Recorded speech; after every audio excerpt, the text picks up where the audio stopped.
Hi, Thomas, can you hear me? Yes. Hi, Thomas, good to see you again. Obviously, today's loss was against a good side, but I think we saw Watford and Burnley picked up wins. Are you in any way alarmed right now? I think it's about us, what we can do. Focus on the next training, next game. I think that's the most important thing. We've done that the whole season, last 3 seasons. So it's only about us. You just said there it's about you guys, but I think the next 3 games are against that relegation rival. So is there a possibility you might go for a tactical change as the attacks have been kind of toothless in recent times? Yeah, of course, I understand what you say. We're playing Arsenal away, fighting for top 4, playing City away, relatively good side. Didn't create that much. So, of course, I think Crystal Palace, I think we created enough to win the game. So I'm not too worried about that. Of course, I'm aware that we need to create a bit more, if possible. I still think that what I said before, that extra quality, I'm sure that will come with, for example, Josh. It was a good investment to getting minutes into him today. Ivan, we know, is a big player for us. He's hopefully available for Newcastle. And then Christian Eriksen is coming back into the team. So, or not back in, he will come into the team hopefully also next week. So I'm convinced that we'll create enough to score goals. It's every team in the Premier League, if you are in the bottom 10, have spells like this that we've been in the last 10 years. So it's a clear pattern. That is it tough to be in it? Yes. Is there anything to do about it? Yes. We can focus on ourselves, do everything we can to get out of it, and don't feel sorry. So would you say there it's just about getting that one victory to sort of like get that confidence for you guys to keep going and hopefully get in safety? Yeah. I think one victory will do a lot. Definitely. And I don't think that's very far away. I think it should have come in at least one of the last 5 games we played, but for whatever reason it didn't. So about keep believing, keep doing what we have done well, and continue. And lastly, obviously today you played against a top side today. You defended corners quite well.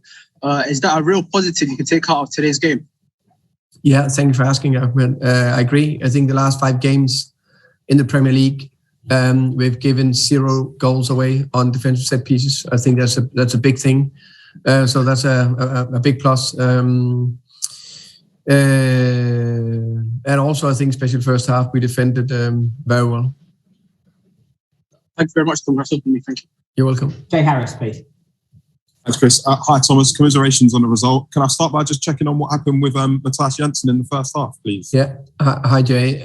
Yes, dead leg. Of course, we'll assess him tomorrow. And then what was your just thoughts on the game in general? I think, as Ahmed said, we faced a very good Arsenal side. I think they showed why they've done quite well and come quite far this season. I think they're one of the big contenders for top 4. The way they play, especially first half, I would say. I think we defended fantastic. First half, giving no big chances away. Of course, they had the ball a lot and had a lot of set pieces. The big thing were that we gave the ball away too easy, too cheaply. We need to do better there in that aspect. Second half, we're better on the ball, created more opportunities. Unfortunately, in 2 transitions, we need to do better. But also, I would give Arsenal that the bit of quality that Smith Rowe showed and Saka. Just on Smith Rowe and Saka, you obviously mentioned yesterday to us that how important it was to kind of shut them down. So is it frustrating that they're the 2 players that have kind of done the damage for Arsenal today? I think it's Saka was a difficult one because I think there was bits we could have done further up the pitch as a transition where it's almost 1-on-1 with the keeper. It would have been more frustrating if we allowed him to combine around the box or inside, but I think actually controlled Saka in general over the game quite well. Smith Rowe is the decisive situation I think we need to avoid. And then also just wanted to ask about specifically Johan and Brian up front. How do you think they kind of work as a duo? I know that today is not an easy game for them, but just over the last few games where they've started up front, what have you kind of made of their performances together?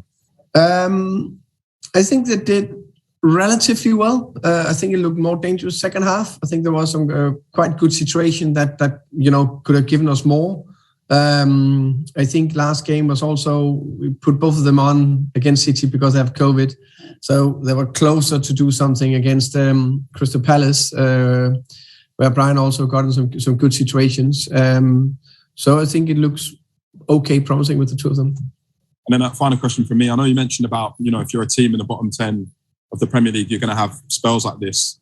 But is there like a tiny part of you that's a little bit worried about, not winning in 8 games, or you just remain confident that you'll get through it?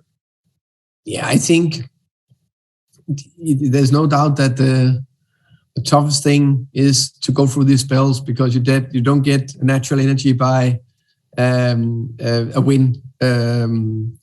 But it's about, and I think that's it's about staying. How can you say, in these spells, get through it, stay positive, do what we believe in, be consistent, don't go from left to right. I think that is a massive key. And also, I think if you look at the performances, I think that's a positive too. That give us some confidence that we, it will drop for us the ball. It will get into the back of the net. Of course, we will, suddenly everything will just open up. Plus, the big plus is that actually in a spell where we had more injuries, we still managed to nick some wins. Also, deservedly, Watford at home, clear win. I think we got just on the right end of the Villa win. But in both games, we're not as strong as we've been in terms of squad and numbers ready as we are now, and hopefully for Newcastle game. So I'm quite confident going forward. Thank you, Thomas. Enjoy the rest of your weekend. Thank you. Same to you, Jay. Ian Baker. Hi, Thomas. Just to take on that kind of theme. Early in the season, you're kind of building on the promotion from last season, playing with kind of out fear and just kind of taking the league as it comes. But the pressure seems to be a bit on now. Is that hitting the players in terms of mindset at times, do you think? No, I think it's also I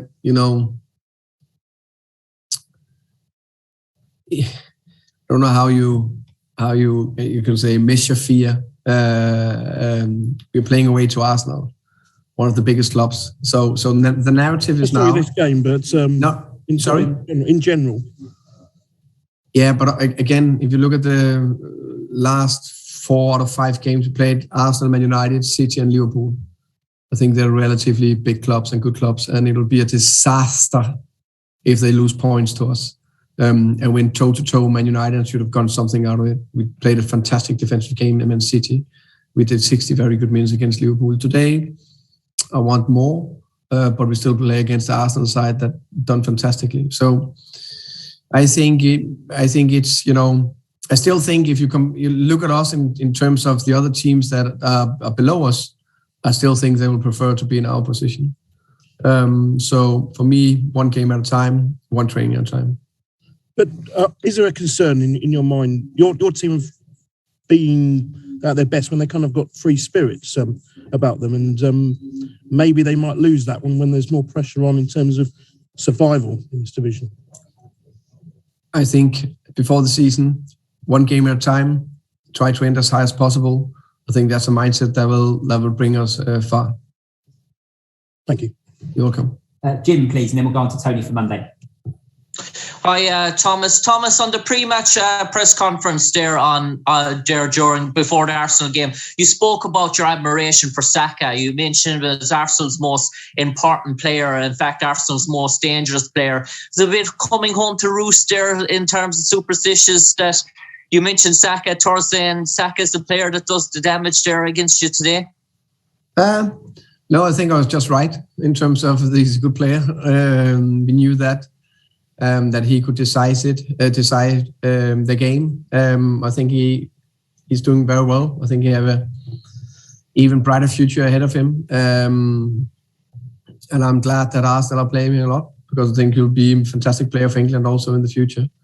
Looks like a player with a strong mentality, good abilities. Definitely, that's what I can see. Yeah. And Thomas, finally for me, I suppose the performances have been good, but the results haven't been coming. What would you give maybe for a scrappy 1-0 win at the moment, just to break that sort of mould, just to get that victory? Any way a victory comes at the moment, would you take it? I would love a scrappy 1-0 win. The last 10 games and the next games. So I always would love that. I prefer, of course, a fantastic top performance, but we are a newly promoted team with the lowest budget that's done fantastic so far in the Premier League, and I'm convinced that we'll do very well going forward. But of course, I would love a win, and I don't care how we get it going forward. We would like to do it in our way that we've done the whole season. And I'm convinced that if we do continue to do that with these performances, it will drop for us. Cheers, Thomas. You're welcome. Right, so now on to